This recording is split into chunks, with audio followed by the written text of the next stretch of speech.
time, I'd say. Well, he's busy too, we know.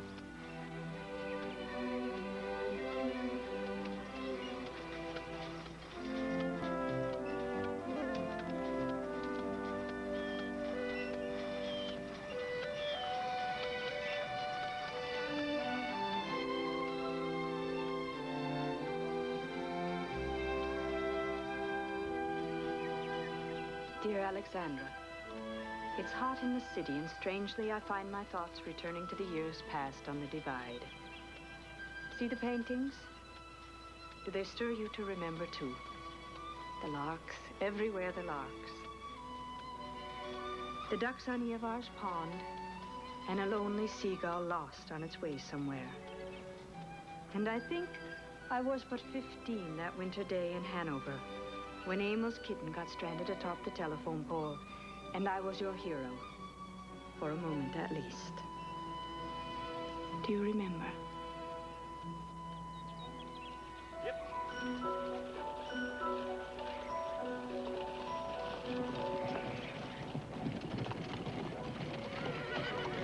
Stop! Please stop!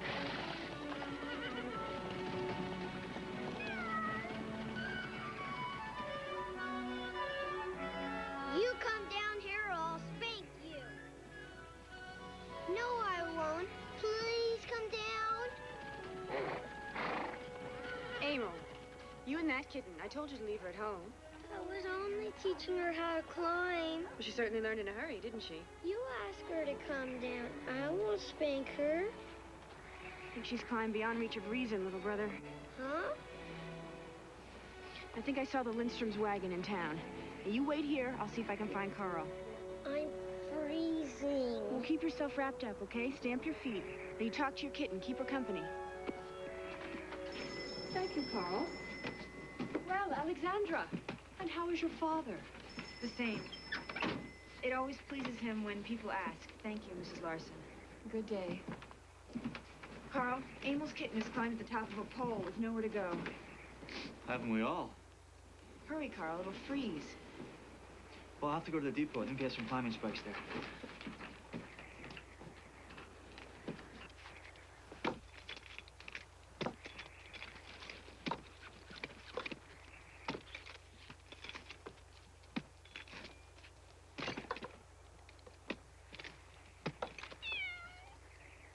Oh, you catch me if I fall, Emil.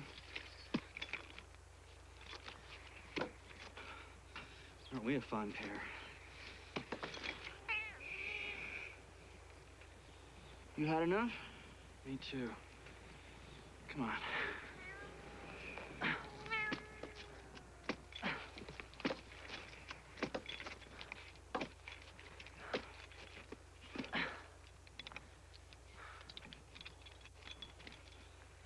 All right, you hold tight. Go get warm. You run up to the store, get warm. We'll be leaving shortly. Run now. Take them. I'll be all right. Take them. I'm very headstrong. You talk to the doctor? He's coming out tomorrow. He says Father can't ever get well. It's only a matter of time, and not much of that. Why don't I drive you as far as our road? Emil can sleep in the back. Won't your folks mind if you don't go back with him? No, they're about ready to go. I'll just tell them to go on. If they're alone, they can talk about how bad things are. If I'm with them, they hardly talk at all. Not everyone's cut out to be a farmer. I wonder if this place is cut out to be farmed.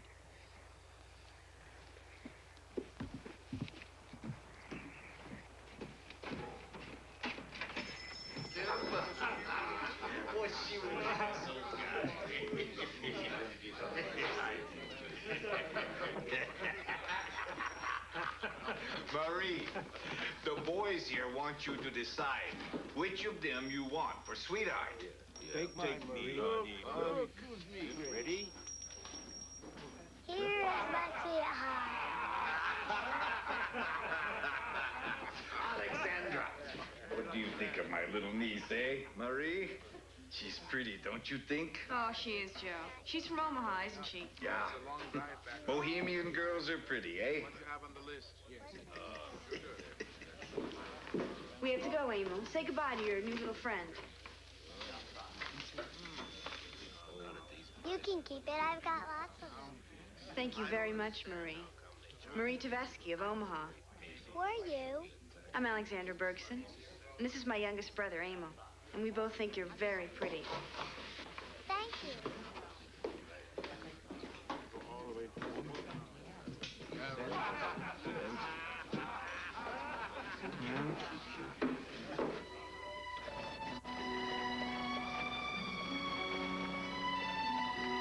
I'm awful sorry about your father, Alexandra. He loves that drawing you made of our windmill. He keeps it pressed in the front of the Bible. I don't know what we're going to do when he goes. Sometimes I wish we could all just go with him and let the grass cover over everything. Like that graveyard back there. Don't say things like that. Did you ever wonder why I learned to climb telegraph poles? It was just so I could climb up on something. Off this doggone ground. I'd get up there, and I could hear the buzz in the wires. I could almost hear the voices going to all those busy places where things are happening. Can't you see yourself ever leaving here? I don't know. I just don't know. I keep imagining these fields all turning green one year. Big houses and barns, all fresh painted. Wagon loads of crops and stock going off to the rail yards in Hanover. Am I crazy, Carl? Maybe that's what it takes.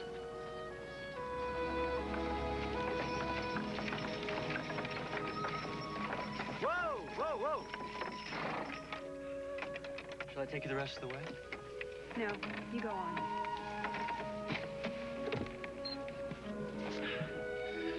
Well, it's light enough so that I'll be able to see you till you're almost home. Thank you, Carl.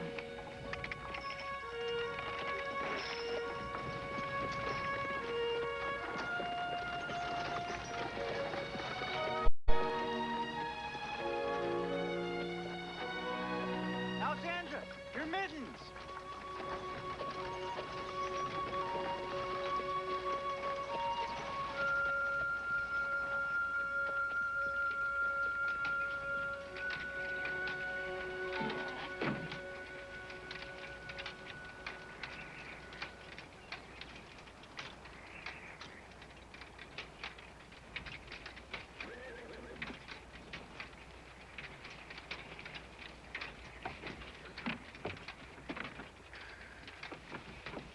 Come on, then.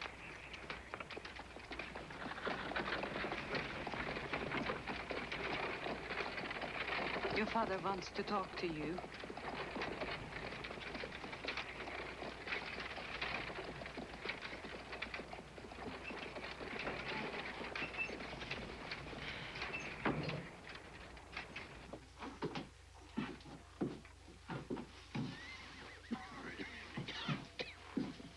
Lila Papa. I heard the boys.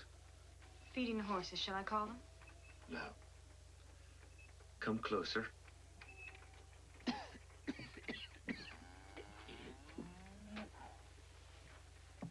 Alexandra, you will have to do the best you can for your brothers now. Everything will come on you. You're the head of the family now. I know you love your brothers, but we both know they'd lose every inch we've gained inside a year. Don't let them get discouraged and go off. I want them to keep the land. We will, Papa. We will never lose the land.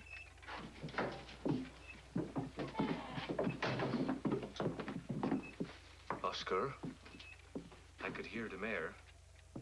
Are you keeping her in the big stall? Forgot, Papa. I'll go move her. Now, do it later. You saw the doctor. I'm sure you know. I won't be in the field with you come spring. You will have to work all the harder. But it's free and clear now. That should help. Someone has to be in charge. Alexandra is the oldest. She knows my wishes. Follow her orders. She will manage the best she can. You've heard me say it. Work a few more acres every year. At least a few. Always put up more hay than you need. And don't grudge your mother the time for plowing her garden or setting out fruit trees. She has been a good mother to you. And she has always missed the old country.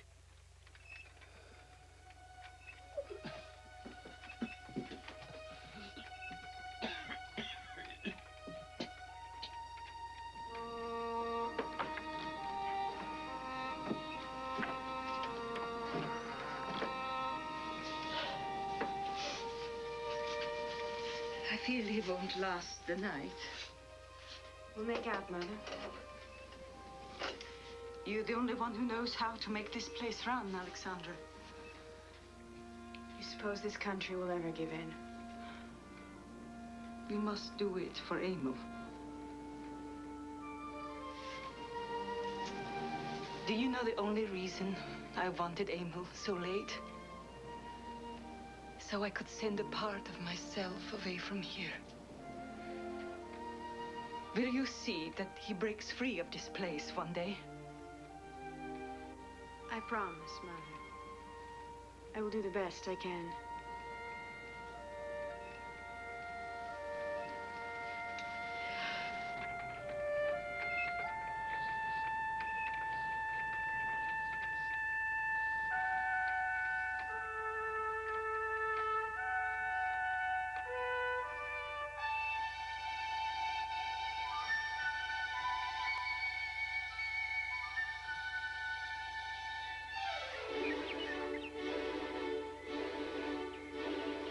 Do you remember? It was 2 years after your father died. The day we saw the seagull. Hey, Carl! Run away to Crazy Evar's! Buy a hammock! Want to come along? Yes?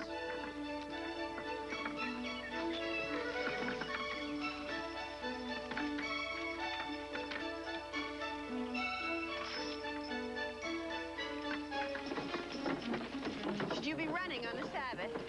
If running's a sin, the Lord wouldn't have made jackrabbits. Better tell Emil, Carl. If old crazy Ivar comes a-howling after him, he better hide in a gopher hole. Stop now. He's not crazy. He just has a different set of feelings about things.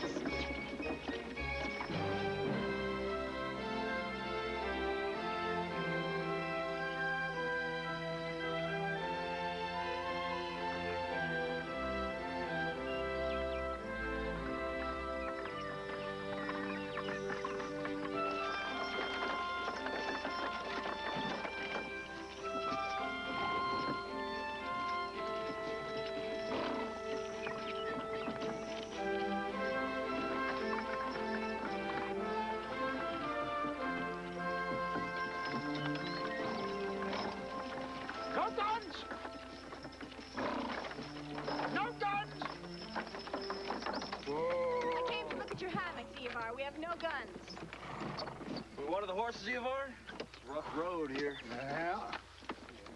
Give them a little feed.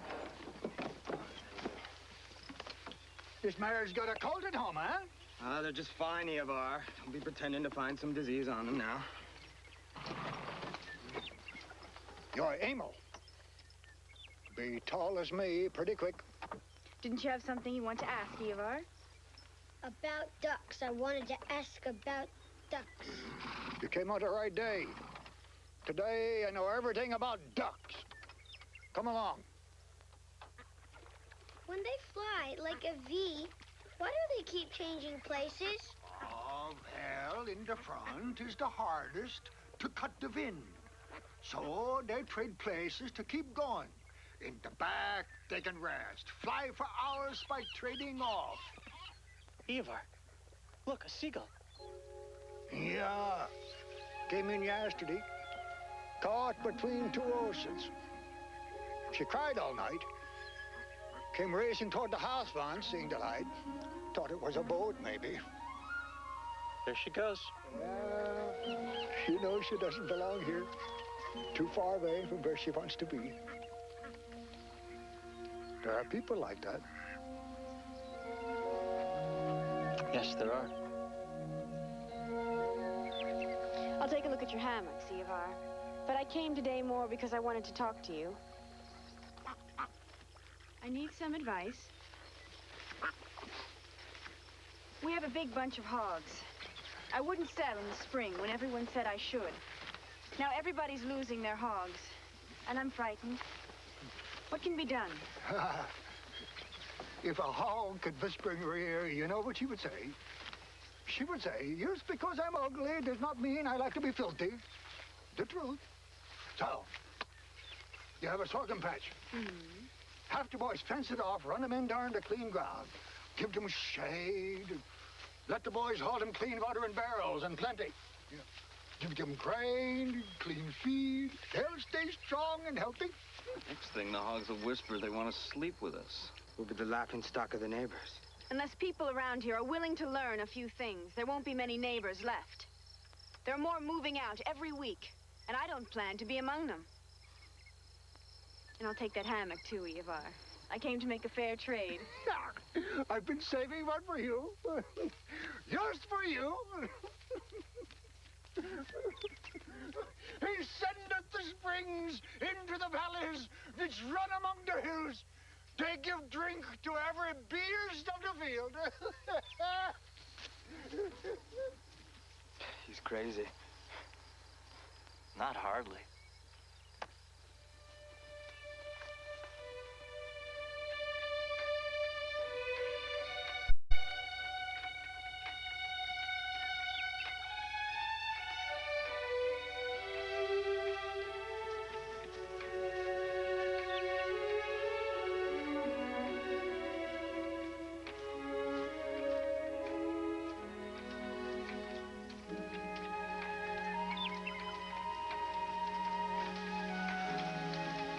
Well, it's settled.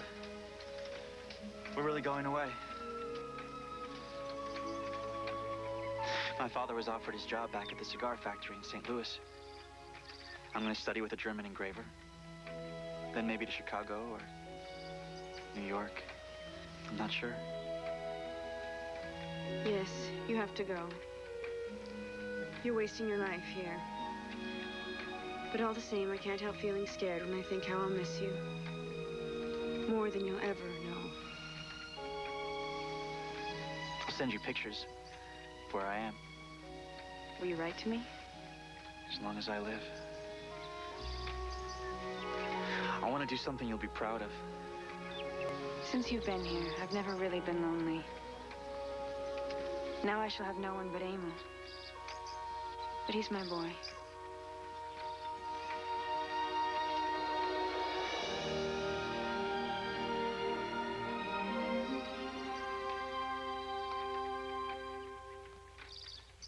There.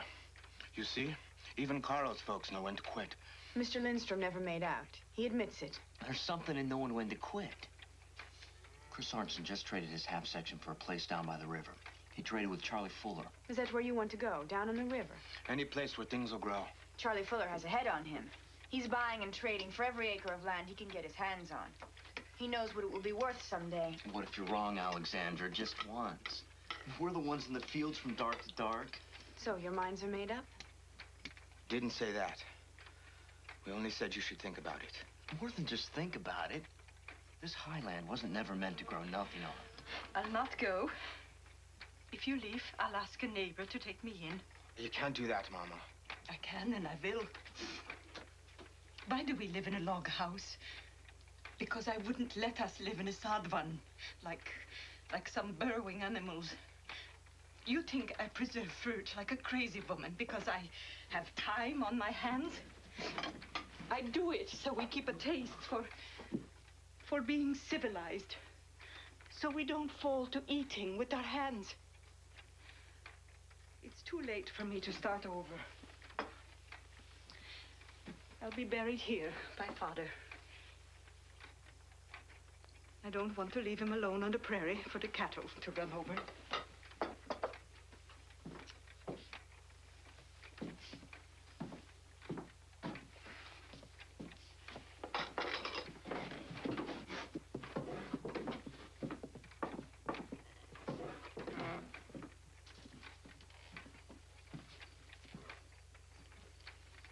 The boys work hard, Mama. When you barely get your eyes off the ground all day, it's hard to look ahead.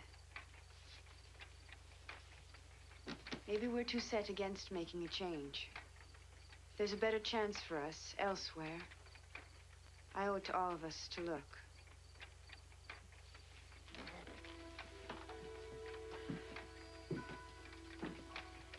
How would you like to go traveling for a few days, Emil? I think we should take a little trip down to the river country.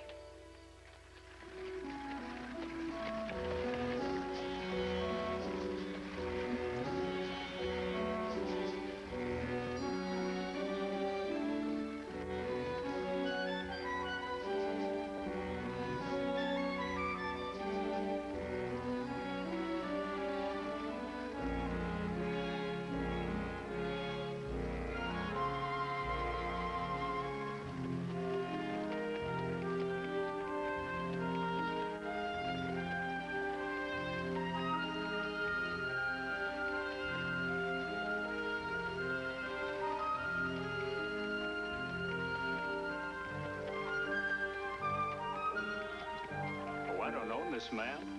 This here place is all owned by a rich man, Mr. Worth in town. No way a man like me could ever hope to have a place like this. Not in 100 years. Thank you.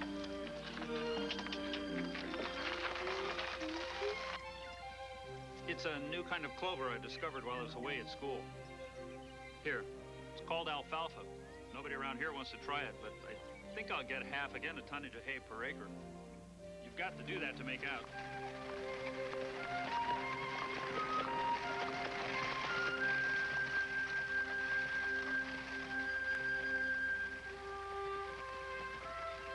There's nothing down there for us, Emil. It's too late. We could scrape along, but we could never do anything big. Look out there, Emil. Isn't that glorious? Huh? Up here is where the big chance lies. Up here in the high land.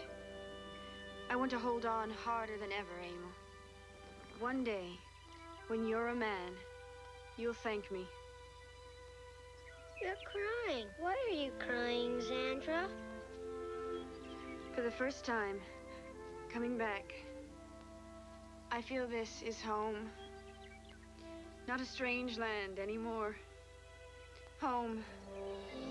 This must be how it happens. It must be. The history of every country like this begins in the heart of a man or a woman.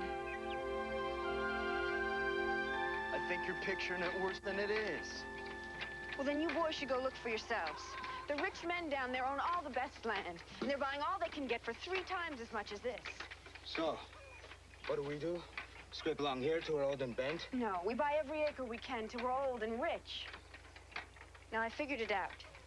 We sell most of the cattle, and what corn we have left over, we buy the Lindstrom place. Then we take out 2 loans on our half section and buy Peter Crow's place. More mortgages. We're lucky. The bank trusts us. Why wouldn't they? They love to watch us break our backs. How do you know this is the right thing to do? I can't explain it. I just have a feeling about this land all of a sudden. There's something stirring. When you drive out over the country, you can feel it coming. I dread signing them pieces of paper. All the time as a boy, we had a mortgage hanging over us. But we're in so deep now. We may as well go deeper. There may be a chance that way. I don't want you boys to always have to work like this. I don't want you to have to grub for every dollar. I want you to be independent, and for Emil to go to school.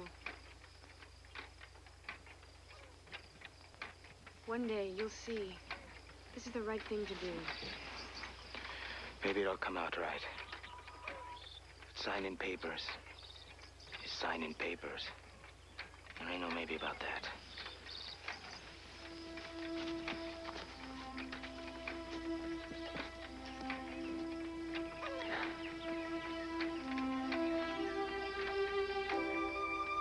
Descended the springs into the valleys, which run among the hills, and they give drink to every beast of the field. Is that right, Ivar? Carl? Can you hear me, Carl? Am I crazy? I'm staying, Carl. Staying with the land.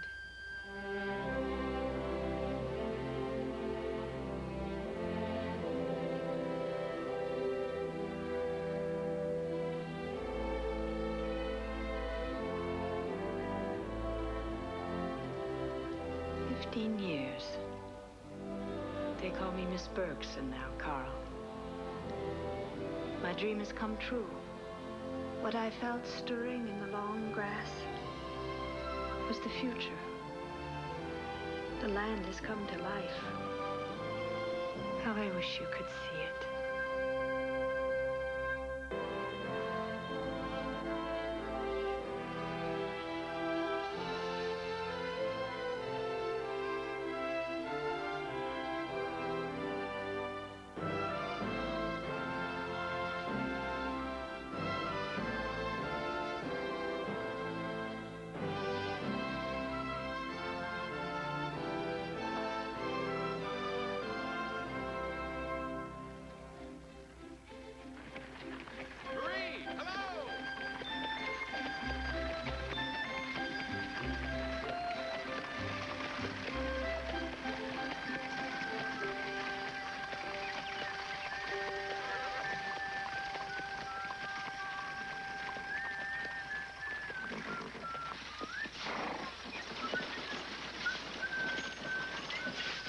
Whoa, whoa.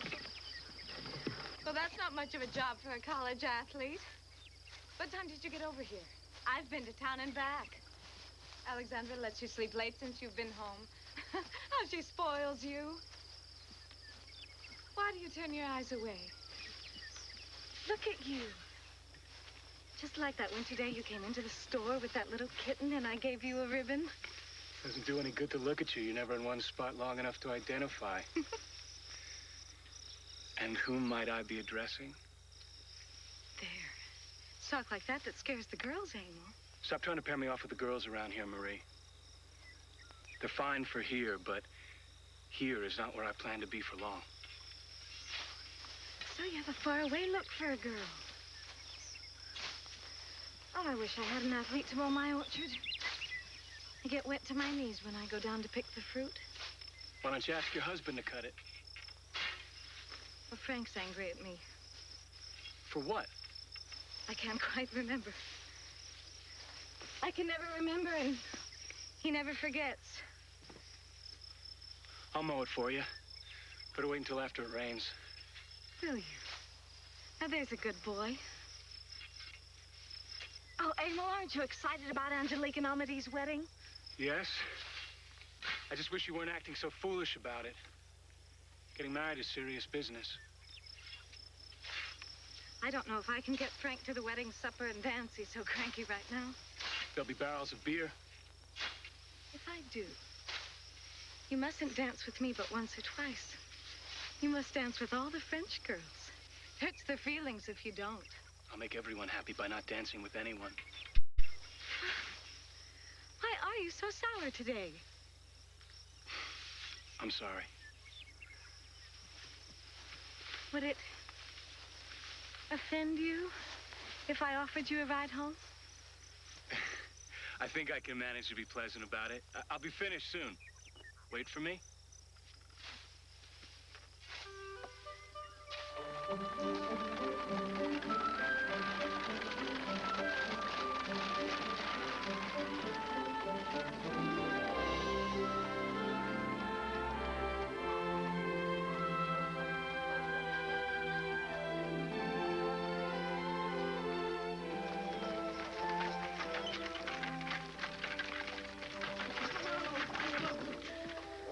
You a young college athlete looking for work. He's only good for cutting grass, but he is quite beautiful, isn't he? Quite. He's also quite hungry. Dinner's ready. How is Frank? All right. If it weren't for the headaches. Dreadful headaches. Thanks for the ride. Oh, I'm sorry I teased you, Emil. Forgive me. Always. Always. Frank is so excitable. But he shouldn't regard life as the enemy. Oh, I guess it's mostly my fault. The farm was my idea. Frank wasn't cut out to be a farmer. It's like he hates every day of it. It's hard on a man, but he's done so well with the place. The Lindstroms would never recognize it. Oh, that's sad, isn't it? The Lindstroms never got to see the orchard fully grown. I think about that often. Oh, Alexandra, I love the orchard so. Carl Lindstrom would be pleased to hear that. Carl Lindstrom was your young man, wasn't he? He was my best friend. Come visit Alexandra. Please do. I'll call. No, not the telephone, everybody. I want to hear all about Carl Lindstrom. Goodbye.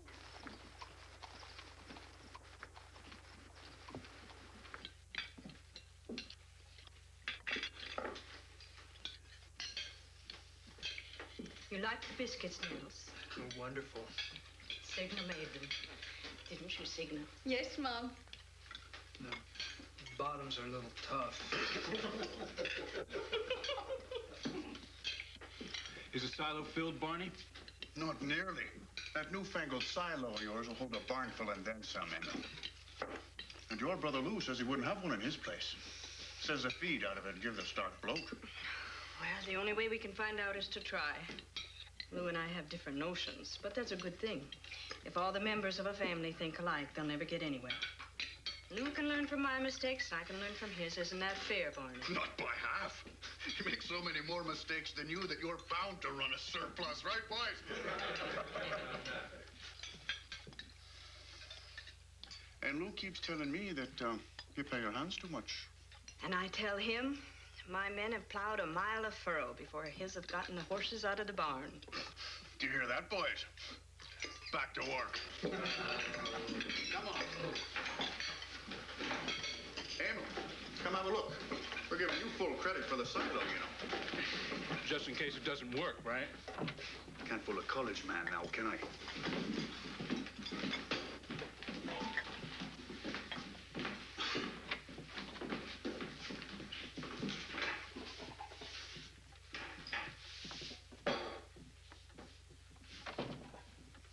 What is it, Eli?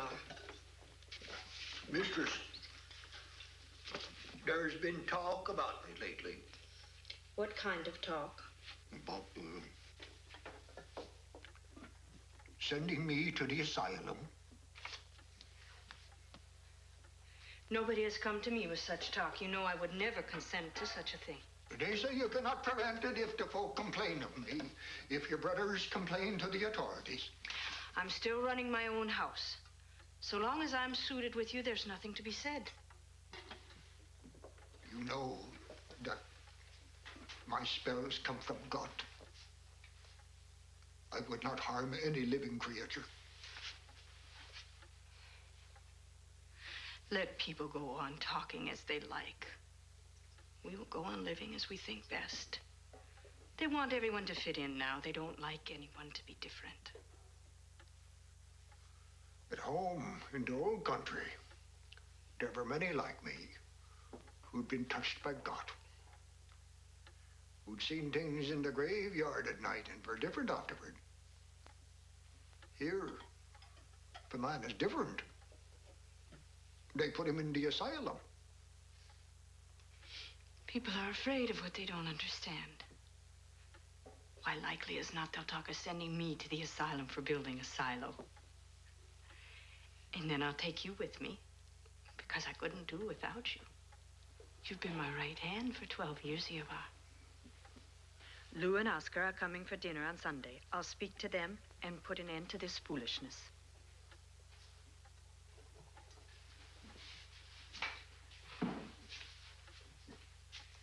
And they say going barefoot in the winter makes me crazy. I say it's a way of doing penance. What do you say? Never mind about your feet, Eva. Why, we can remember when half our neighbors went barefoot in summer. Oh, you know what they got over at Lou's house? A great white tub to wash themselves in. Lou's old mother-in-law only pretends to use it. Then when they're asleep, she washes in a little wooden tub she keeps under the bed. We'll start an asylum for old-time people. Then we'll all go. This is always the way with mistress. I come to you sorrowing. You send me away with a light heart.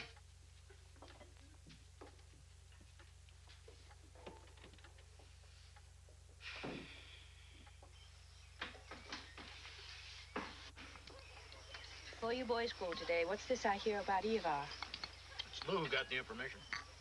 What information? When I was on convention in Hastings, I talked to the superintendent of the asylum. Now, he's a doctor, and he said Ivar's type is one of the most dangerous kind, and it's a wonder he hasn't done something violent before this. Nonsense, Lou. Doctors would have us all crazy if they could. Ivar's odd, certainly. But he's got more sense than half the hands I hire. Oh, I guess the doctor knows his business, Alexandra. He says Ivar is likely to set fire to the barn any night, or to take after you and the girls with an axe. We all know Ivar's perfectly harmless. Why, the girls would as soon expect me to come after them with an axe. All the same, the neighbors will have a say before long. It's only necessary for one property owner to make complaint, and Ivar will be taken up by force. You'd better send him yourself and not have any hard feelings. If any of my good neighbors try anything, I will have myself appointed Ivar's guardian and take the case to court. That's all. But I'll see to it that he stays at home, so you needn't trouble yourselves any more about him.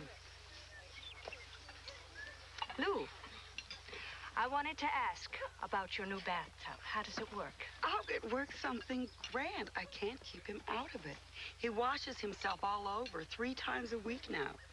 You really ought to have one, Alexandra. Yes, I'm thinking of it. Perhaps I'll put one in the barn for Ivar. That might ease people's minds. Come along, girls. You can pick some flowers that Ivar planted.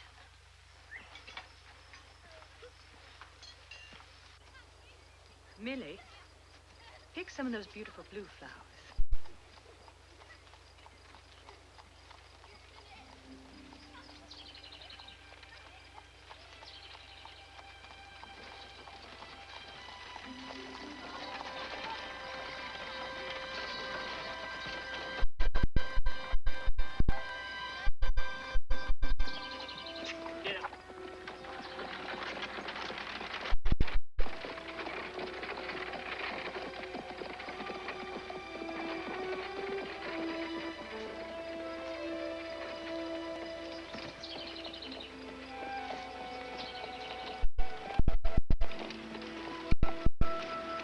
Don't you know me, Alexandra?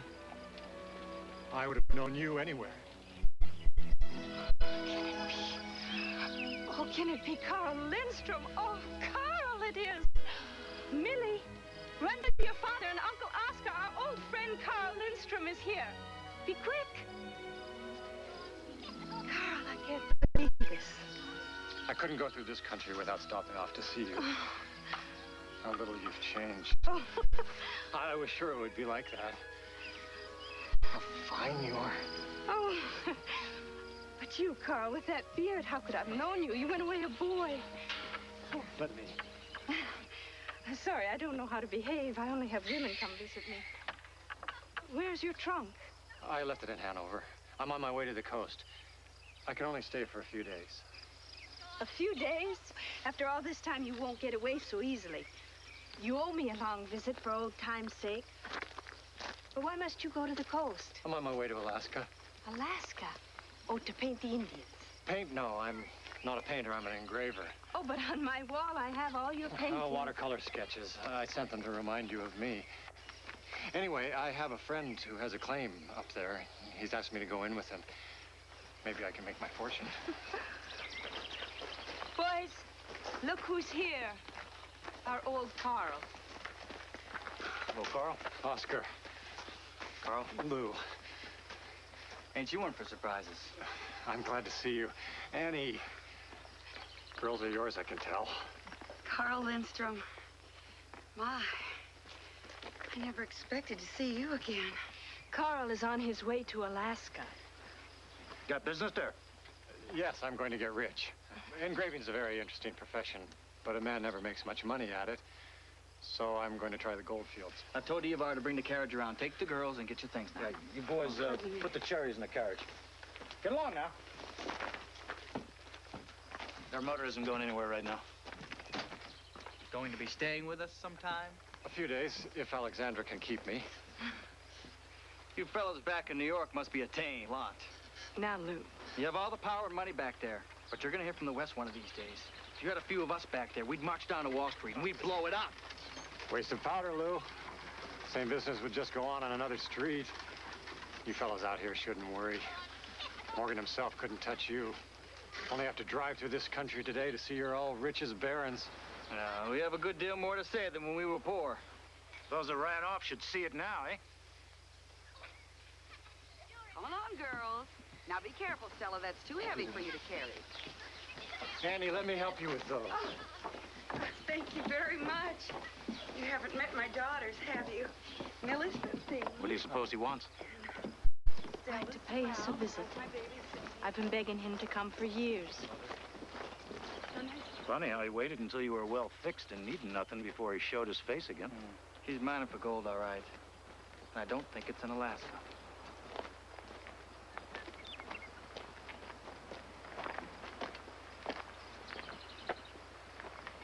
He never was much account.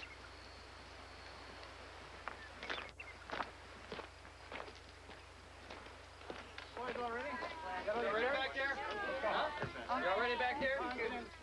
Changed it all. Oh! Good day, Carl. Go faster. There we go. Oh, get up, Smokey. Bye now.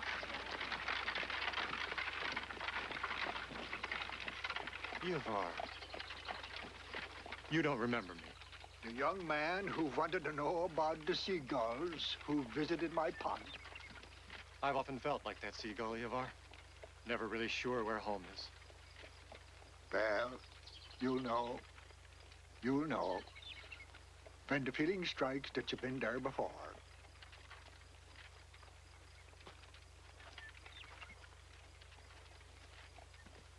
You've worked wonders with this land, Alexandra. Oh, he hadn't any of us much to do with it, Carl. The land did it. It just pretended to be poor because nobody knew how to work it. And then all at once it worked itself. Woke up from its sleep and stretched itself, and suddenly we found we were rich just from sitting still. And then I went ahead and built the house. I built it for Amos. I want you to see him, Carl. He's so different from the rest of us. How different? Oh, you'll see. I'm sure it was to have sons like Amos that father left the old country. Is he going to farm here with you? He can do what he wants to do. He's going to have a chance, a whole chance. That's what I've worked for. He's away tonight at his friend Amadei's wedding. Emil is best man. I want him to be free to do as he pleases. Like you.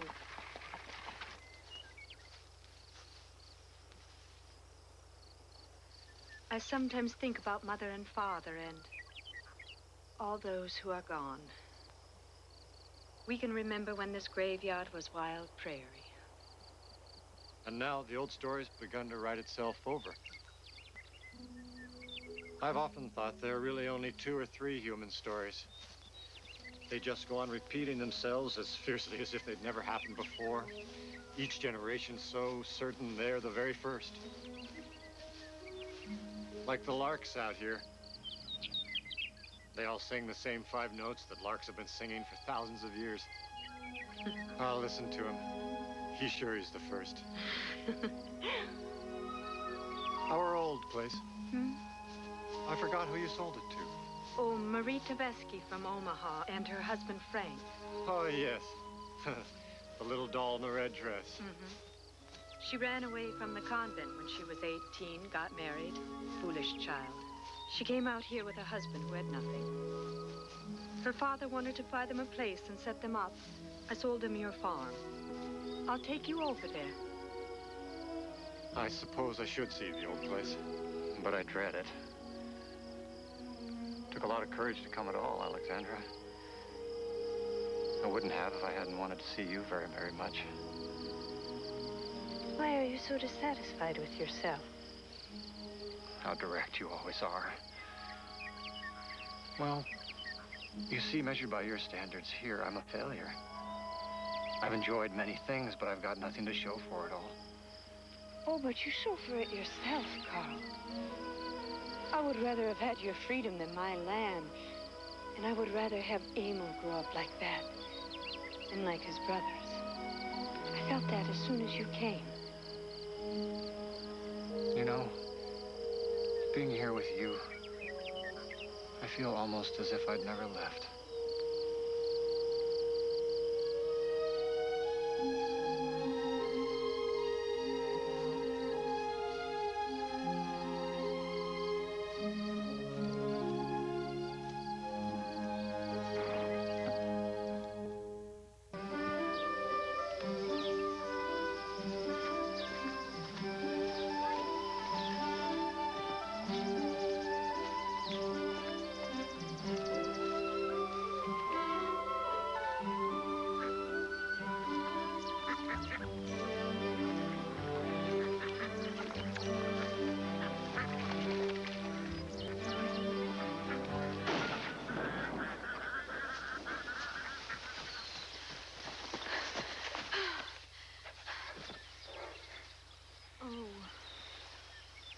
Oh, Emil, why did you?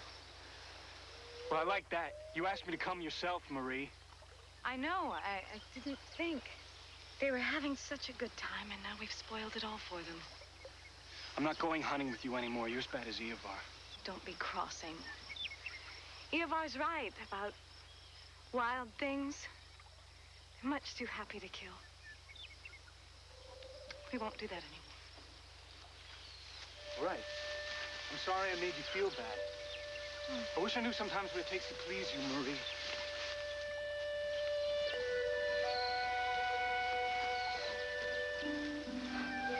You were up and out early this morning. I wanted to walk up to the pasture corners, where we used to meet when we went to the cows. How you hated cows. Are you at all disappointed in our coming together again? Is it the way you'd hoped it would be? Sometimes when I've thought of it, I've been a little afraid. You've lived where things move so fast. Everything is so slow here. People slowest of all. Oh, that's strange. I find it easy to be frank with you about everything except yourself. You're afraid of hurting my feelings, perhaps. No. Of giving you a shock. If I were to tell you how you seem to me, it might startle you.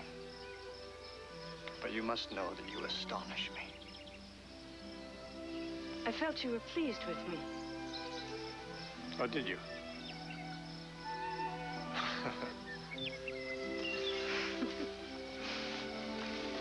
Oh, look, there's Marie. Marie! Alexandra! Oh, I was just thinking about you. I'm so glad you came by. You'll never guess, so I'll tell you. Yes, I would. It's Mr. Lindstrom. Well, don't tell me I'm wrong. I can't be. Carl and his father planted this orchard. Remember I told you? Yes. I have to apologize. The grass is so overgrown. Frank never has time, but Emil said he would come by and mow it for me. How can you possibly remember me?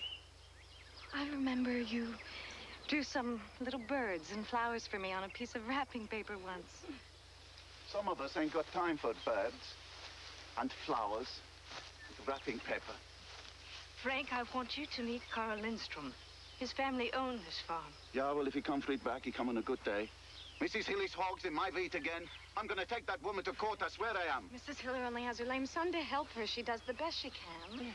Always she taking sides against me. All the neighbors know it. They all take advantage, all of them. Please, Frank, don't let it bother you so. I'll go see what I can do. Hogs, you say? I'll lend you a hand. I think I still remember the language. It's just the natural order of things, Frank.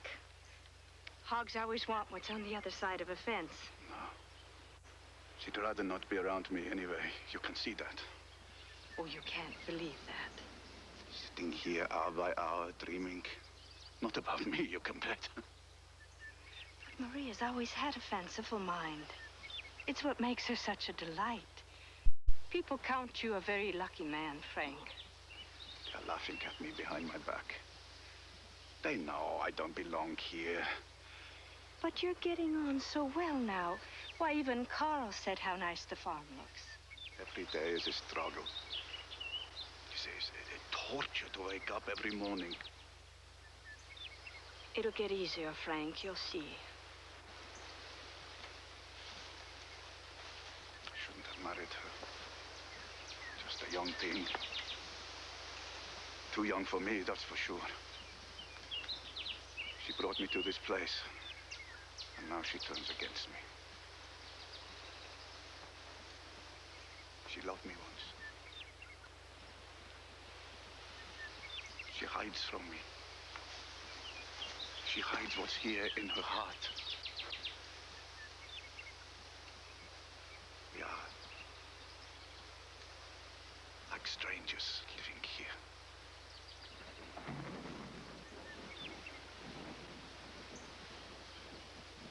Come on, I'll walk with you to the house.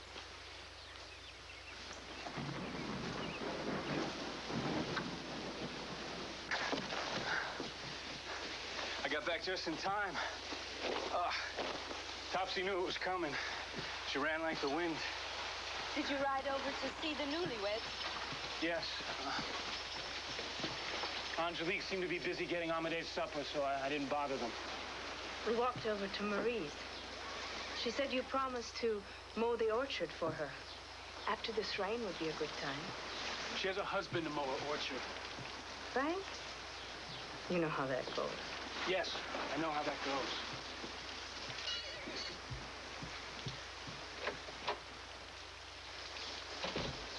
He seems to be at loose ends these days. I wouldn't be a bit surprised if he strikes out on his own soon. You'll miss him.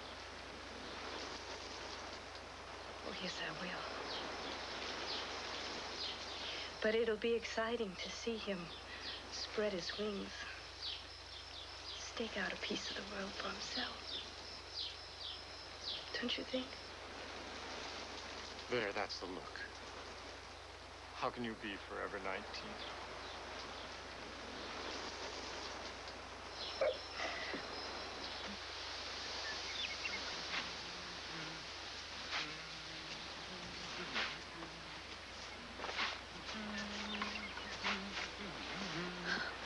There you are. When I heard it raining last night, I thought you might be here today. I said I'd come. Frank's gone to town for fencing. The wind wakened me. Didn't it blow dreadfully in the night? Yes. Smell the wild roses. Will you have to cut them too? If I cut the grass, I will. Oh, look, you've already cut off so many. I can never seem to please you, can I? Stop that, of course you do. You please me more than anyone. Aren't the trees beautiful? You know, the Bohemians used to worship trees, and some still believe that they bring good or bad luck. I feel as if this one knows all of my thoughts when I sit under it. And it's one of the lucky ones. I think I could worship trees if I didn't have the church. Do you like Mr. Lindstrom? I guess so. Nice enough. Alexandra's in love with him, you know. Are you crazy?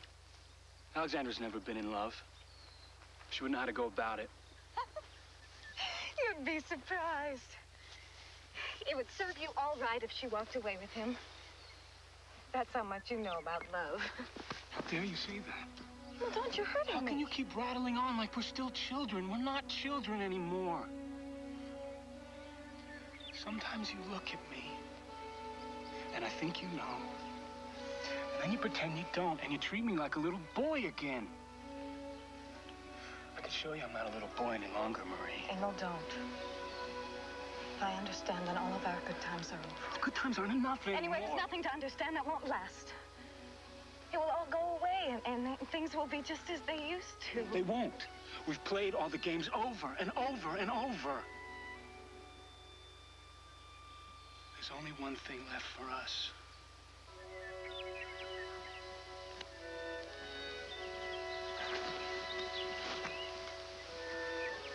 knew this day was coming. But I kept making up things to say to hold it back. Here it is.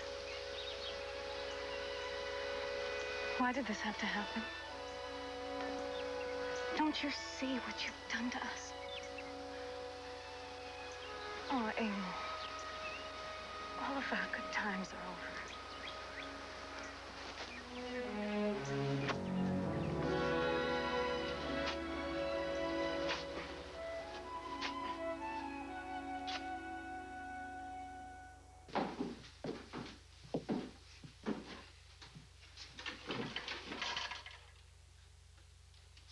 For heaven's sakes, what is it? I know you boys well enough. When you don't say anything, it means you want something. If this is about Evar, you can save your breath. I don't want to curse on Saturday. It's about Carl Lindstrom. He's been here near a month. People have started to talk. Everybody knows Carl is just after your money, your property. Oh, I see. It's not my good name that concerns you. It's my money and my property. We always listen to you. Now, you better listen to us. All you got came from the old homestead that Lou and I worked so hard at. As if I didn't. It was all divided equally when you left to marry. What we each have since is of our own making. Well, we don't see it that way. Everything you've made has come out of the original land that us boys worked for, hasn't it? The farms and all that comes out of them belongs to us as a family. You're talking nonsense, Lou.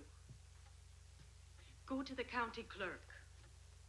Ask him who owns my land and whether my titles are good. The property of a family belongs to the men of the family. They do the work. No, I shouldn't think you'd want to remind us how hard you were on us, Alexandra. Harder than you. Why, Lou, I can remember when you and Oscar wanted to sell the homestead and all improvements to old Preacher Erickson for $2,000. You would have gone down to the river and scraped along on poor farms for the rest of your lives. You fought me about planting alfalfa because I'd heard about it from a young man who had been to the university. Alfalfa has been the salvation of this country. I had to raise 3 big wheat crops before my neighbors quit putting all their land into corn.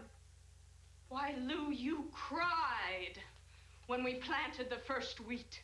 You said everybody was laughing at us. That's the woman of it. If she tells you to put in a crop, she thinks she's put it in. Makes women conceited to meddle in business.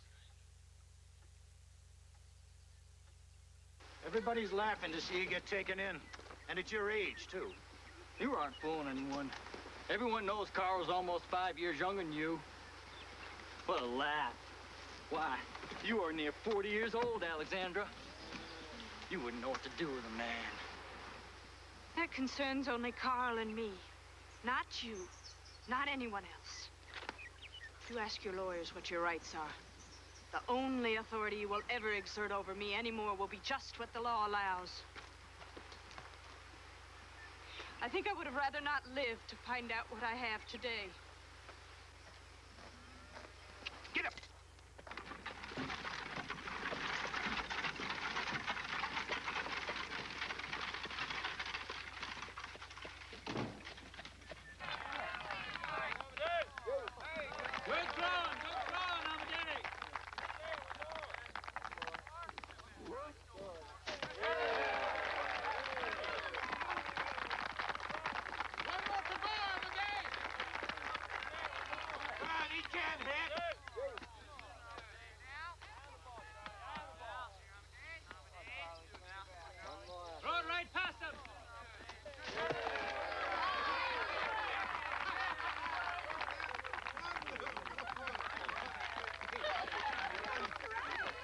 I love you too. Emile, you Swedes are too cold-blooded.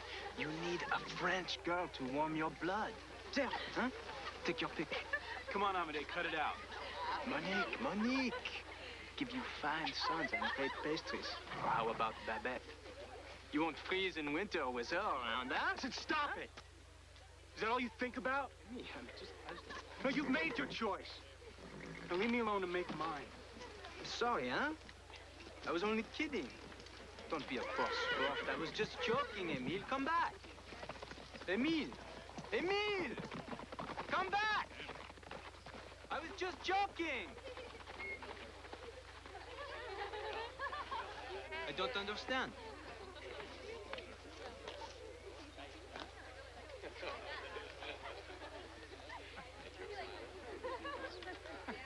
So I've decided I'm going to Mexico City, just as soon as I can get ready. Donald Barnes, one of the fellows from the university, heads an electrical plant down there. It's a little job, but it'll pay my way while I look around.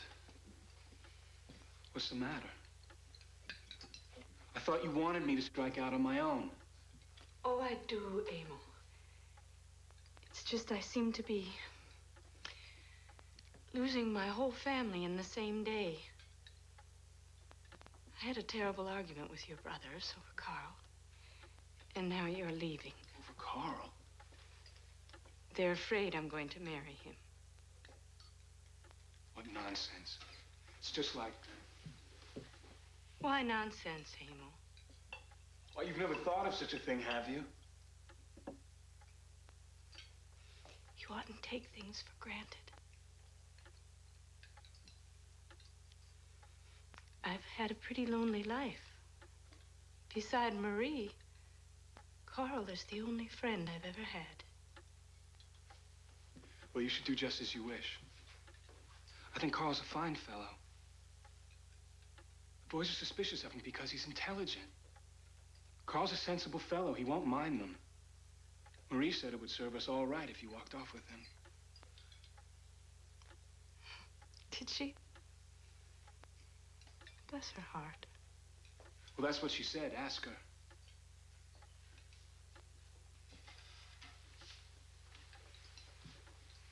I think you should do just as you please.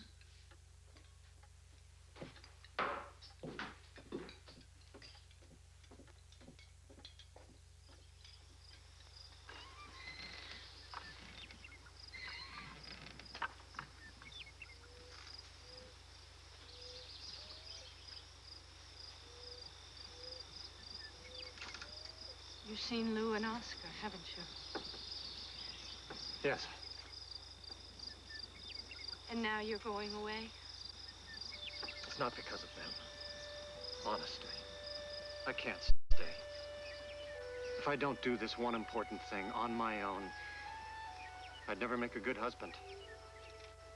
I'd always be just around, like a permanent guest, never knowing where to sit at the table with the hired hands. I have a feeling if you go away, you won't come back. Something will happen to one of us. People have to snatch at happiness when they can in this world, Carl. I don't need money, but I've needed you for a long time.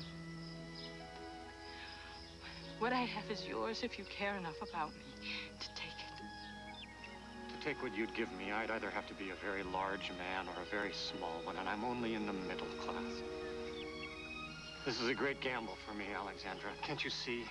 If I don't give you up now, try to make something of myself, I could never hope to keep you one day. Forever. Yes, you will. Emil, too, is going away. All at once, in a single day, I seem to lose everything, and I don't know why.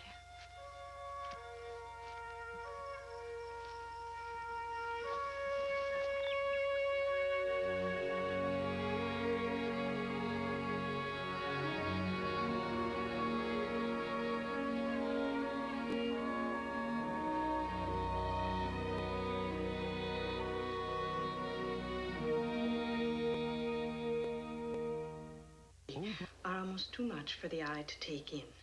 There are flower markets and fountains everywhere. Street bands and dancing seem to greet you at every turn. Carriages rattle up and down through the crowded streets. And yesterday, I stood for an hour, watching a little blind bootblack in front of the cathedral, who can play any tune you ask for by dropping the lids of blacking boxes on the stone steps.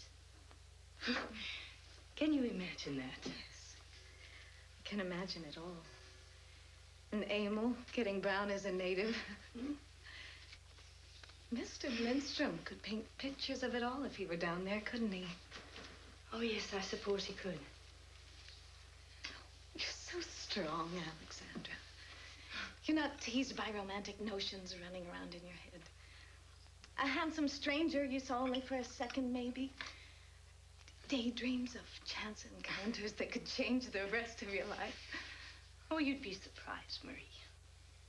Tell me. No. Please tell me. No. Oh, Alexandra, you're my closest friend. I'll be hurt if you don't tell me. Please. Please. Just a fancy. That's visited me since girlhood. Most often on Sunday mornings, the one day I had the luxury of staying late in bed. I'd listen to the morning sounds, the windmills singing in the breeze, and Emil whistling as he blacked his boots by the kitchen door. I'd close my eyes, and I would get this feeling of being lifted up bodily, carried lightly by someone very strong. A man, certainly, but like no one I know. So strong and swift, he carried me as easily as if I were a sheaf of wheat. What did he look like? I never saw him. But with my eyes closed, I could feel that he was yellow like the sunlight and had the smell of ripe cornfields about him. He would come near me and bend over me and lift me up.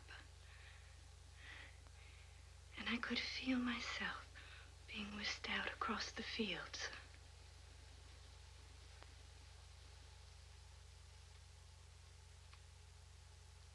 Does Emil say if he might be home to visit?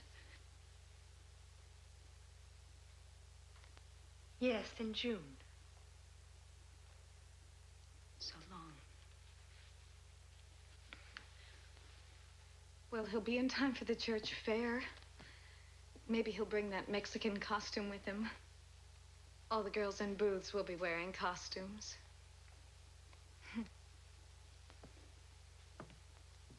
I bet he'll even know how to play that guitar by then.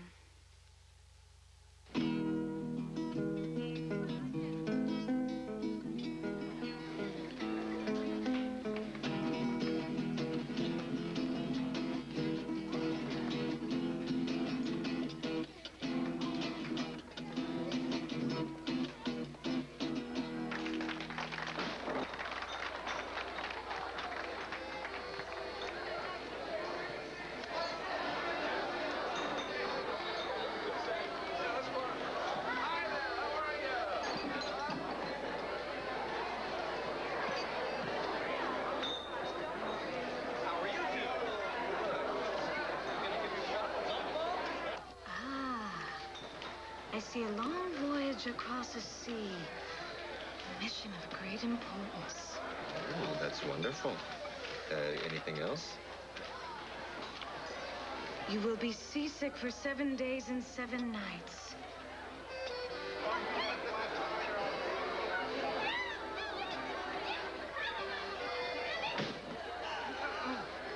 You just got home, and you're 1,000 miles away. What's the matter, my friend? You're right. I'm leaving for the university to study law. That's wonderful. My best friend, to be a famous lawyer. I leave for Ann Arbor Friday. I know. You can't. Not until after Sunday, me. There's a big confirmation service this Sunday. Over 100 this year. We will all ride out to meet the bishop. I wanted you to ride with me in the cavalcade. I'm sorry. If I wait, I'll miss the enrollment. What's the matter, Amade? You all right? You all right? Too much rich food. Oh, there. It's better. It's better. You should see a doctor. Doctors are for babies and old people. I am the strongest horse on my farm. Yeah, but if you don't feel well, you should... Look, When Father Duchesne comes out of Mary's tent, I'm going to sneak up to the vestibule of the church and turn off the current to the electric light. Leave me out of this. Oh, come on. Give every boy a chance to kiss his sweetheart before it's time to leave. Don't be such a bad sport, Amy. What am I supposed to do? The only trouble is the candle in Mary's tent. You go in, have your fortune told. When the lights go out, you blow out the candle. No, I can't do that. I will watch for you to go into the tent. Now get on with you, Senor Emile.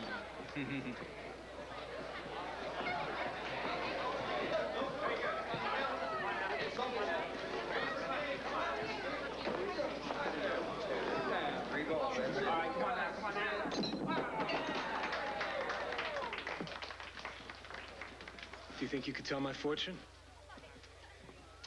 I'm angry at you, Emil. You've purposely not even said hello all night. A man's entitled to a certain measure of self-protection. Don't I deserve even some scrap of friendship?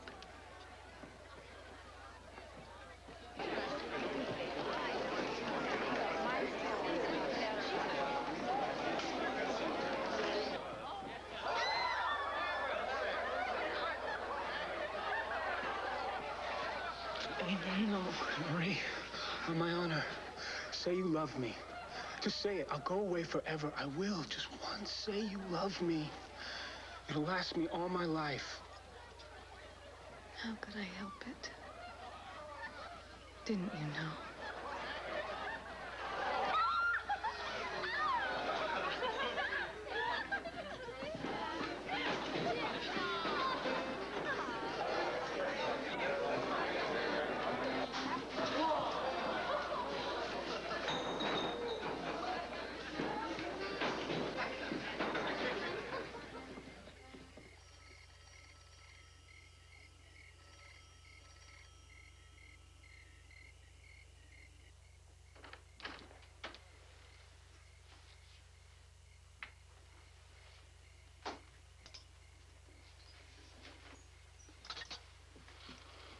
Emil.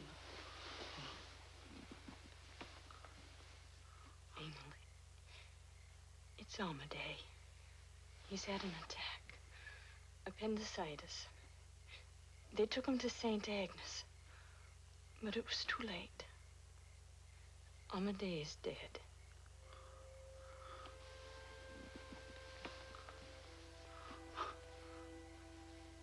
I should have known. At the church fair, he was hurting. Why didn't I see? Emil, you cannot blame yourself. He used to do cartwheels trying to make me laugh. And I was always the one who had to be pleased. All he ever wanted was to see me enjoy life like him. I couldn't even trouble myself to be a friend.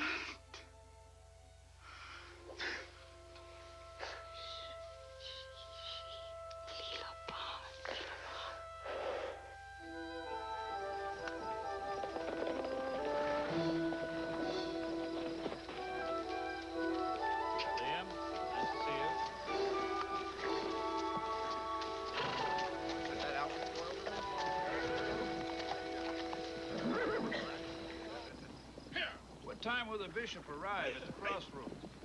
At 12. We must leave soon. Amadei's cousin asked me to take Amadei's place. Fine. Let's go!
dreaming this just now.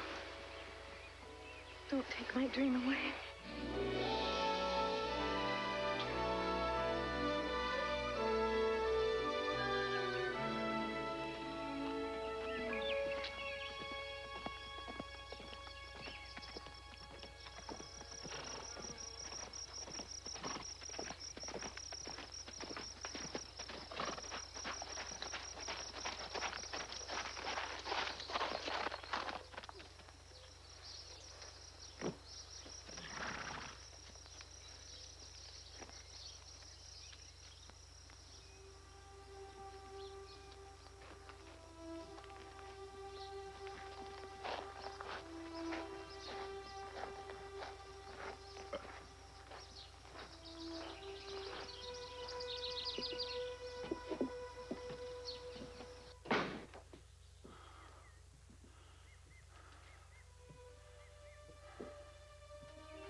Thank thee, Heavenly Father, for graciously keeping me tonight.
Merciful God.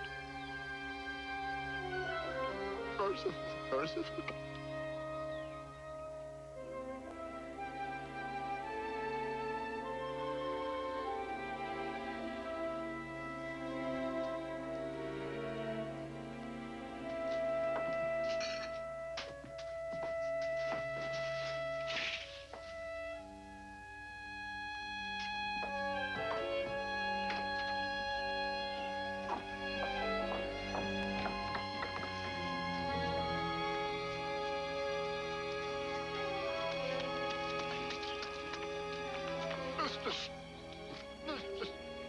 Eva, what on earth? It has fallen. Sin and death for the young ones. God have mercy upon us. What, Eva?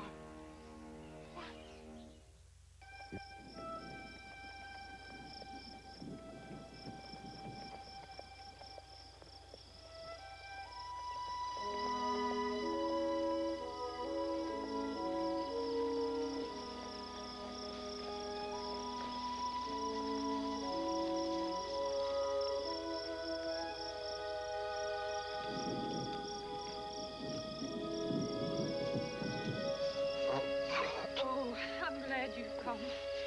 I'm so tired I didn't know how I was going to get home. God. Eva, I'm fine. I take better care of the stock. The storm was upon me before I noticed. Scare poor Signet to death. She takes the blame. Ever since Emil died, I've suffered so when it rained. But now that I've been out in it with him, I won't dread it, I think. Once you get cold clear through, the feeling of the rain on you is sweet. It seems to bring back feelings you had when you were a baby. It carries you back into the dark before you were born. You can't see things, but they come to you somehow. And you know them. And you're not afraid of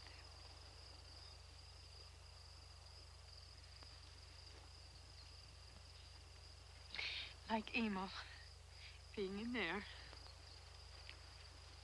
You mustn't visit this place again. For a while.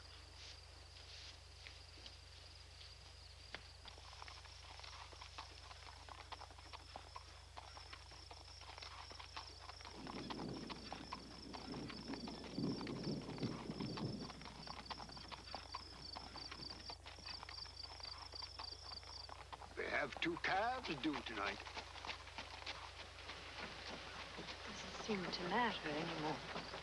What? The little newborn calves coming into the world for the first time. Their eyes looking at you as their first friend. Oh, fine. I never get over the feeling of it, I tell you. I think Mr. Lindstrom will come soon. I don't think so. I wrote him 3 months ago. It's better this way. I'm sure it's meant that I finish my life alone now. What's left is really unimportant. Oh. Shame on you. Here. I will not ride with the dead. Not. Oh, come on now, Ivar. You're being silly. Silly? Shoot. Who's the driver here, I ask you? Oh, and who's walking barefoot in the dirt with his handkerchief about to fall out? I don't see that.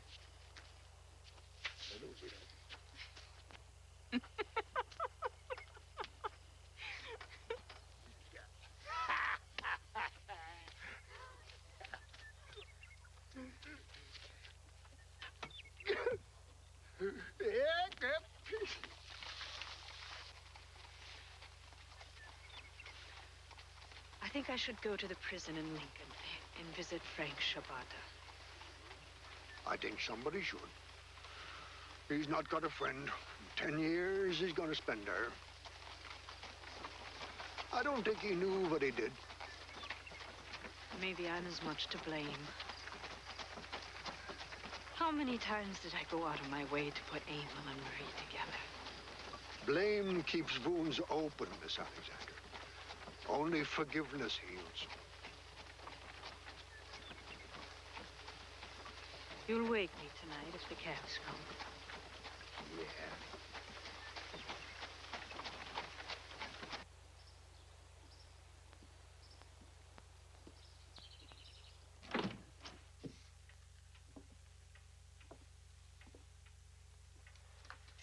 Take as long as you like, Miss Bergson.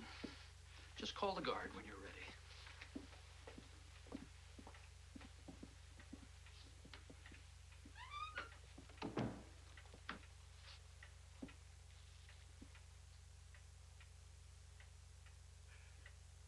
Your brother was a fine boy, Miss Bergson. I never meant to harm him. I wish I could see him standing here alive right now. I would gladly die to see that. I hope you believe it. I didn't come here to blame you. I think they were more to blame than you. And I, too. I should have seen it. It was right there, since they were children. I never in my life carried a gun. You can ask Ivar. He said as much, Frank. I would look foolish with a gun. Why did I put my hand on it? She was such a pretty little thing. I should have known the first day I spied her. She was 16. And when she's going away, I give her my picture to take. Yeah. It was a trap. But you can't trap a free little bird like that, can you? I married Maria. Not that woman. Under the tree. Frank, listen to me. I'm going to try to get you pardoned. I'll never give the governor any peace until I can get you out of this place. If I get out of here, I don't trouble this country no more. I go back to the old country. See my mother. So, why you do this?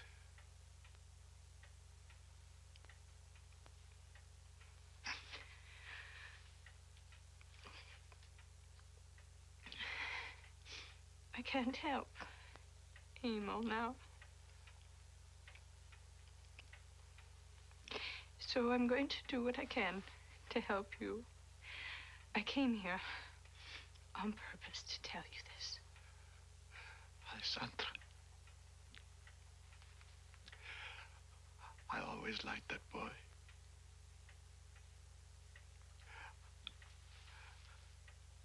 I don't mean to harm him.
What letter?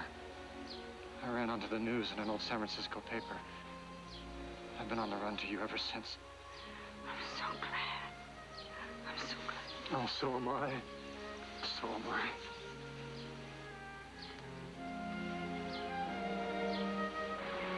Yes, I think I would like to visit Alaska with you next spring. I haven't been on the water since we crossed the ocean when I was a little girl. But you would never ask me to go away for good, would you, Carl? Of course not.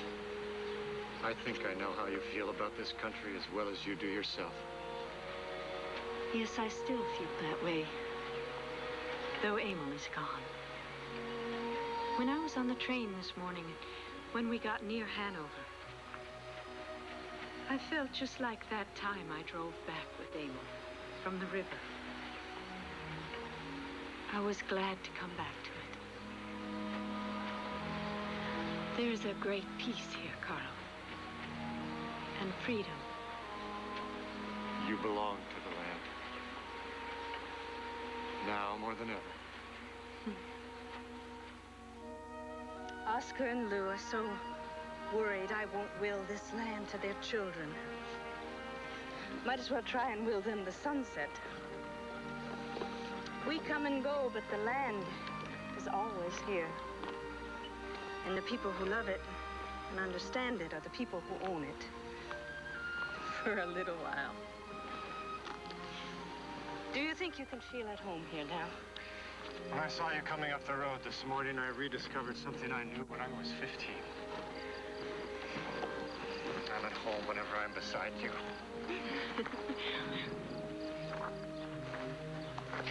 I think we shall be very happy. I haven't any fears. I think when friends marry, they're safe. We don't suffer like those young ones.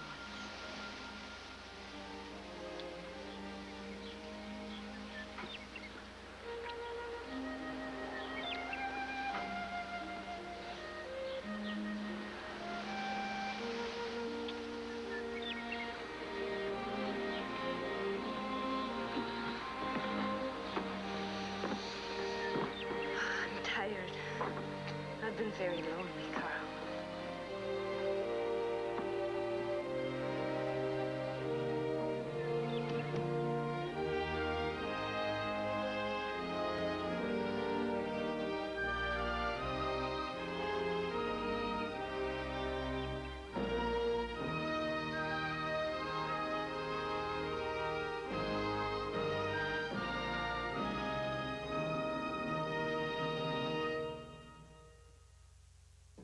Thank you for joining us for the Hallmark Hall of Fame. We hope you've enjoyed tonight's presentation of Oh Pioneers. The Hallmark Hall of Fame is brought to you by Hallmark Cards of Kansas City and the fine stores everywhere that feature Hallmark products. Hallmark, when you care enough to send the very best. The same shot with a puppet character. It's been my experience that the character himself is really what's interesting. That if I'm sitting here working Kermit, which I've done on the Carson show and things like that, that people don't really pay attention to me, you know. I'm not a ventriloquist, and I don't try to hide the fact that my lips move, but the truth of the matter is that the frog is a great deal more interesting to look at, and who notices what the bearded man is doing?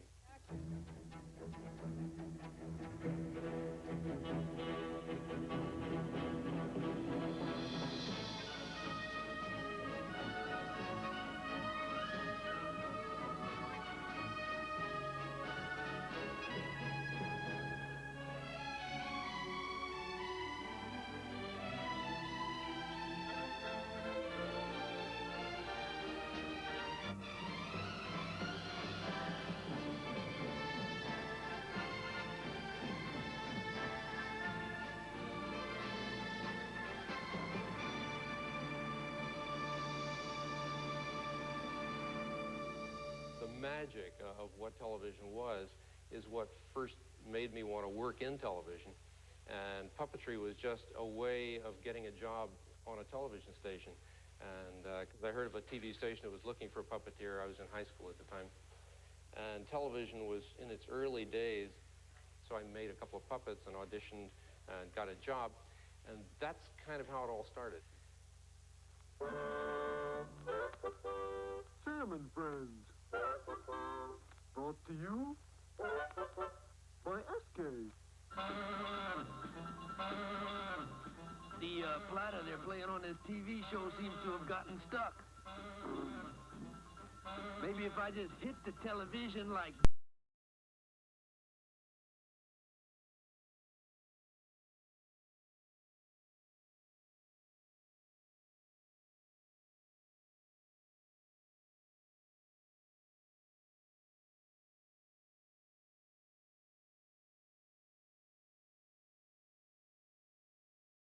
Other times it was sort of sophomoric record pantomimes, and it attracted this huge following in Washington, D.C., of all places, where everybody watched the news.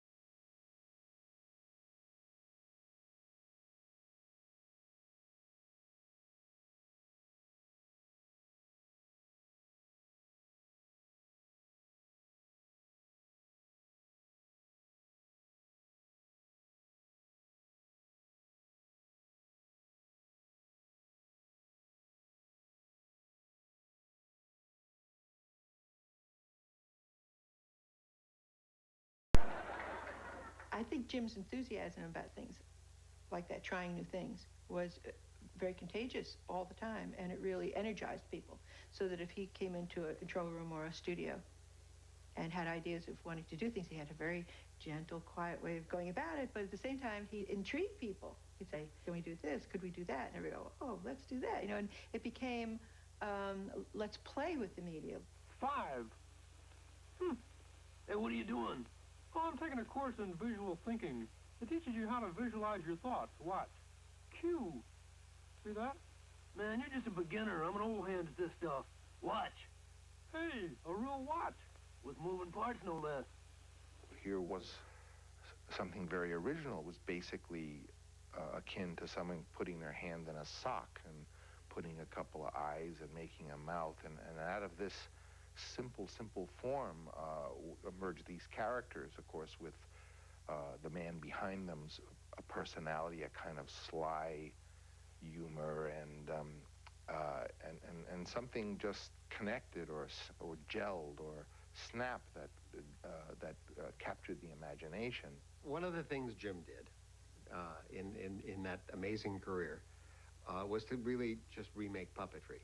To make the comparison, D.W. Griffith came along in the early part of the century, and he saw actors and dramatic storytelling, and he saw the whole film medium, and he put the two together and created something completely different.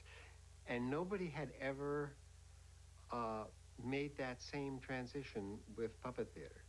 They had always kept the puppet theater behind the little proscenium or behind the little ledge, and it never made the logical assumption that you could do the same thing. Jim threw all that away immediately. And now suddenly, you could get very, very close to a puppet, and that allowed Jim to start working with these very flexible faces. Watch Kermit the Frog in tight close-ups, and you will see him run a gamut of emotions with little changes that are just tiny.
It's certainly not a career that one would plan. You know, you wouldn't decide to become a puppeteer, I don't think, in your life. I was interested in television and films and art, and actually then when I went into puppetry, I found that I could combine all of this stuff. I think he believed in his own ideas, he believed in his talent, he believed in his skill, he believed in himself, and he believed in the people that he worked with. Don, you build most of these characters. Why don't you talk about how you go about building a puppet? Well, I usually start with a sketch of Jim's, and it might be nice if you could do a rough sketch. I'll do a rough sketch. One of our puppets. Okay. And I'll take it from there. Usually, Jim would have some very quick or simple sketch, but it would have a spirit about it. I rely on Jim's sketches a great deal to capture the essence of the Muppets, because I believe they exist in the initial sketch. And then Donald Saline would build to that sketch, and the way he put the eyes and the way he built the mouth and such, established the character to a certain extent, and then that character would be taken by the puppeteer. See, we can... Okay. Here's the plan. What a strange-looking creature this is. 30 days, past September. And I'm wearing a 5th helmet because I just come back from Africa, you know. What did you do in Africa? I was big game hunting in Africa, You fella. were big game hunting? Yes, indeed. What game? Monopoly.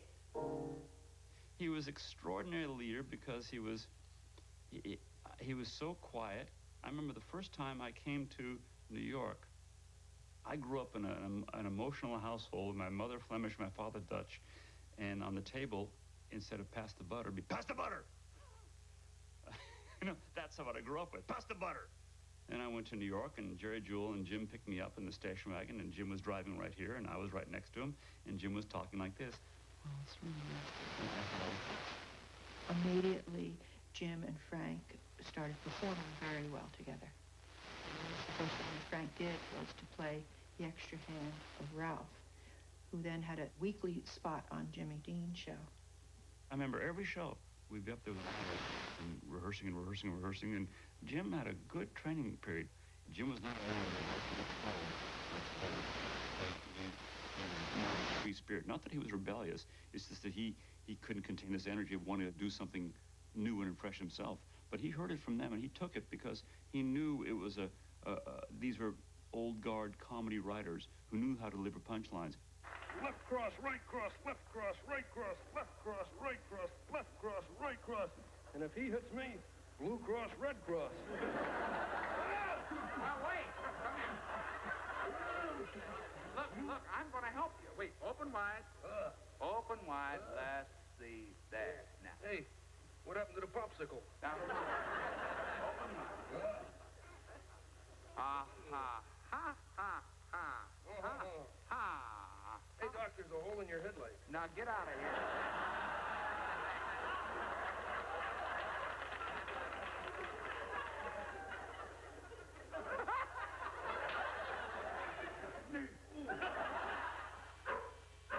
Now then, Ralph, you got to save land. So run to her. I gotta run. Run. Yeah, faster. Faster. Faster. Faster. And now you come to the river. I come to a river. And you got to fight the current. And you're swimming. I'm swimming. Here's a backstroke. It's like Esther Williams. All right, wait. You're on the other side. You're on the other side. I'm on the other side. Now run. I got water in my ear. Okay, now I'm running again. All right, now you're running. I'm running. Now you're going faster. Faster. Lickety split. I'm lickety split. What's the matter? I think I just split my lickety. Come on. Now, suddenly, Lassie sees a villain about to blow up the bridge. What bridge? Now he tells me after I practically drowned in the Columbia River. Ready? Now, I'm telling you, this can't miss. This is a great. Let's see. It says, this spray is guaranteed to soothe throat irritation. It will also relieve infection of tissues and is extremely effective in severe cases of laryngitis. For best results, use at room temperature and spray gently over the entire throat. What the heck happened? My belly button blew out. The exposure of Ralph was pretty significant, I think. It was the first real countrywide, because of the network appearances, countrywide acceptance of one of Jim's characters. Whenever a pretty lady kisses a frog, why, the frog is just liable to turn into a handsome prince. Oh, Kermit, I wouldn't want that to that's happen, just you a know. fairy tale. I like And myself besides, the way I that am. couldn't happen to you because I wouldn't let it happen because I love you just the way you are. So I'm going to kiss you. Well, be Come on, careful. Come on. I told you nothing would happen. Goldie! Goldie! How are you at handling shocking news? Why, Kermit? Well, take a look at yourself in the mirror here.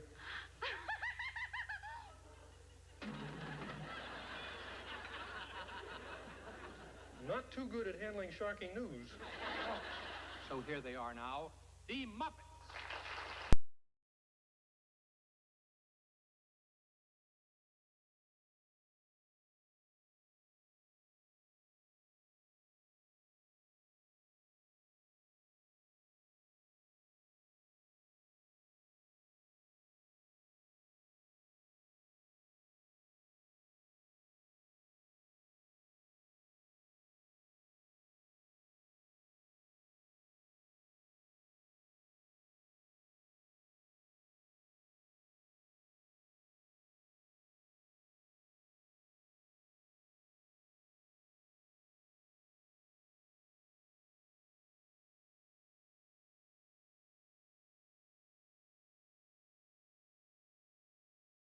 The Muppets were already famous for was short, funny commercials. You had 6.5 seconds of audio in which to sell a product and tell a joke. What you doing? I'm kneading Clausen's bread. Oh, who needs it? If ordinary dog foods leave you flat, try Purina Dog Chow, right? Right. Who knows better than we do about our feeling of pride? 'Cause we've got marathon gasoline surging inside. What do you feed 12 hungry Cub Scouts? May I make a suggestion? Who are you? I'm the LaChoy Dragon. Yeah, a real dragon. What you need is LaChoy Chow Me. He always knew from the very beginning that commerce and art were a symbiotic duo, that he had to make the money in commercials to do the stuff he wanted to do. I know that in the beginning he really wanted to get more into film. So Timepiece was an extraordinary experience for all of us. It was Jim's movie. He storyboarded the whole thing. Really basically a rule breaker.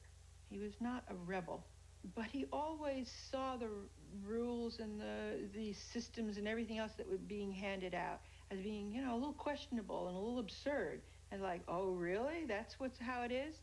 I don't think so. Timepiece is about time and about a man running. And Jim, I understand that about Jim. Jim was always running from time. There just never was enough time for Jim. There never would have been enough time. And I think he knew that really early.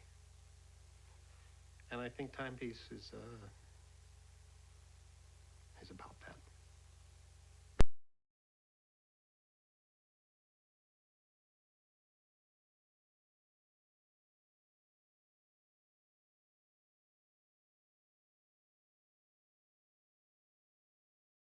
Jim Henson belonged to the second generation. He came along after the pioneers had sort of said, well, we've got this new medium, what are we going to do with it? And they produced some pretty nice things. And then he came along and produced something far more enduring.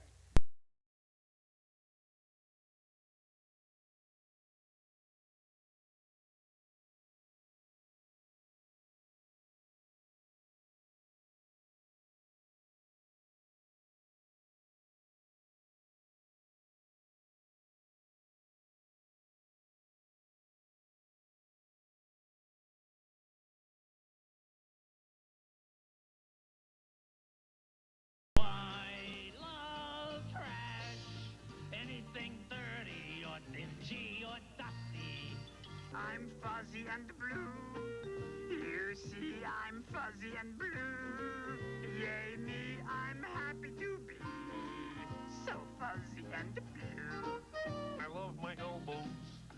get straight to the point. I love my elbows. Yeah, they're my favorite joint.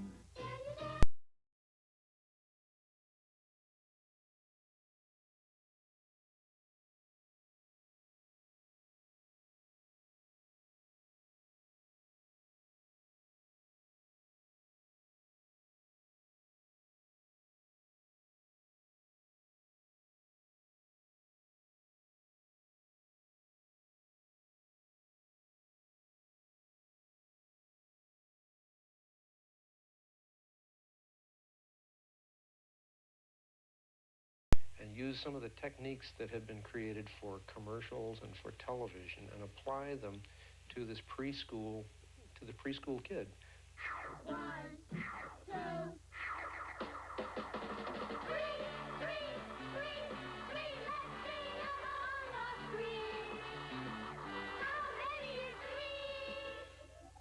3 balls. 1, 2, 3.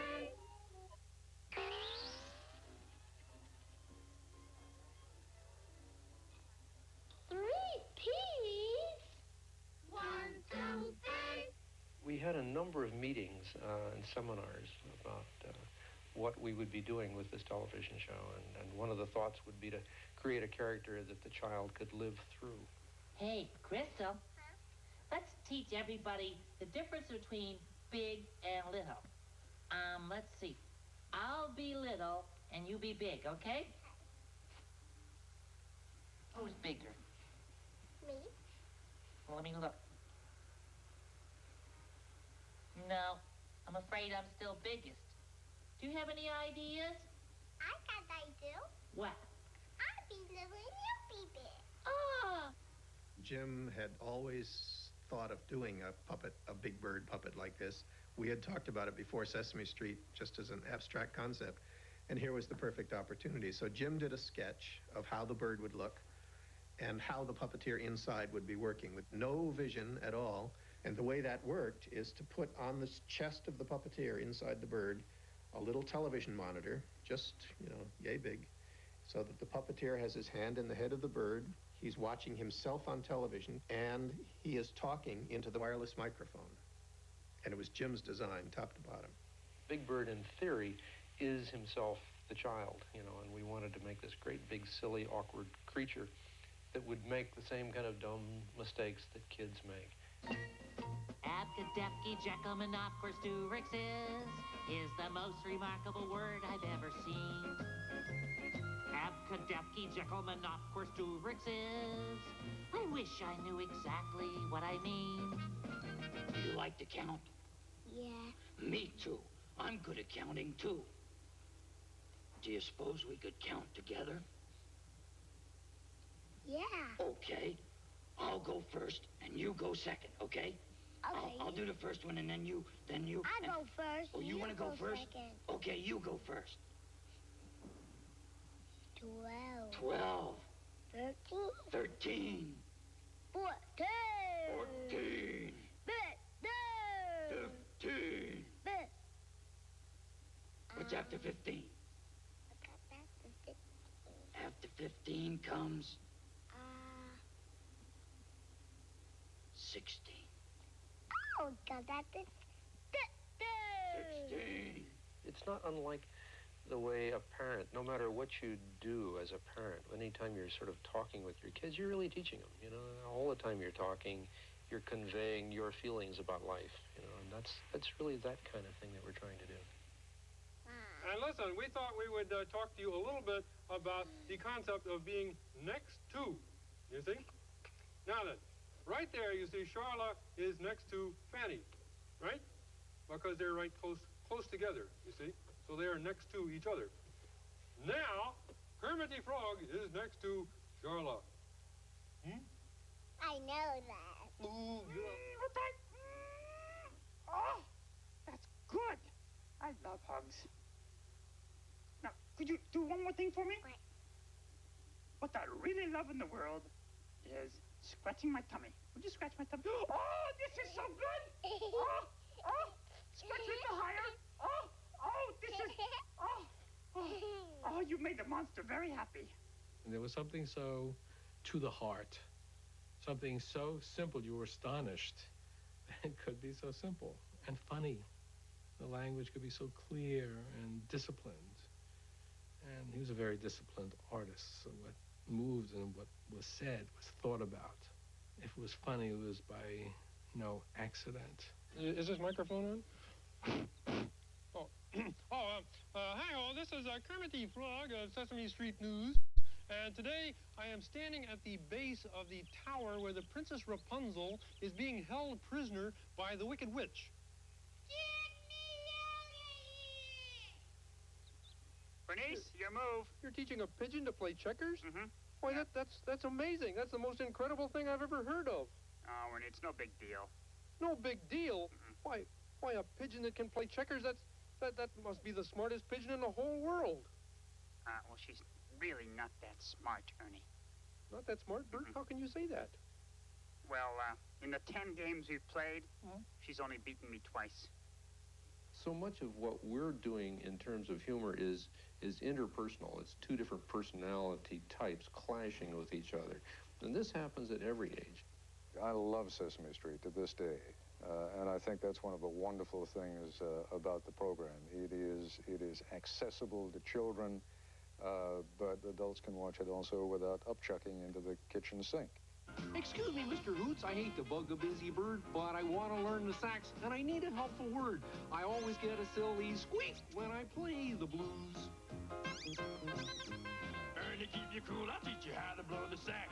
I think I did your problem. It's rubber and it quacks. You'll never find the skill you seek till you pay your dues. You gotta put down the ducky. Put down the ducky. Put down the ducky. Put down the ducky, yeah, you gotta leave the duck alone. Ooh. You gotta put down the ducky. Put down the ducky. Put down the ducky. You gotta put down the ducky if you want to play the saxophone. Come on, put down that ducky. Put down that ducky. Put down the ducky. You gotta leave the duck alone. You gotta put down the ducky. Put down the ducky. Put down the ducky. Put down the ducky. Put down the ducky if you want to play the saxophone. Well, gee, Hoots, you know, I really love my ducky. I can't bear to part with him. Well, you don't have to lose your duck. You can pick it up when you finish. I can? Yeah. Oh, wow.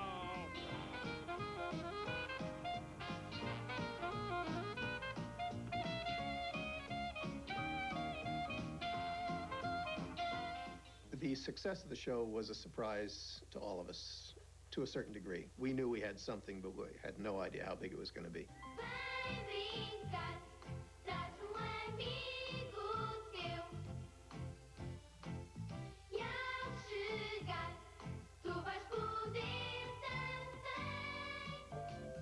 Laat je speelgoed staan, schuif gezellig aan voor Sesamstraat. Voor Sesamstraat. In Brazil, for instance, in the favelas, where people live, 17 to a room, and on top of that little hut will be an antenna, and inside is a TV set, and where things appear to be so endlessly hopeless, all of a sudden something comes in and tells you that you can encounter a warmth and an embrace, and then that becomes part and parcel of your appetite. That's a wonderful thing. There was I think, a uniquely American voice that was very human at heart, but which had a kind of humor, a sly humor, a satirical humor that, poked fun at certain types of people or certain attitudes. I mean, the Cookie Monster, I remember running around the house yelling, "Cookie," because that was a certain aspect of people. So he was, in a way, using puppetry and television, kind of an American author. There was a bit of irony in the fact that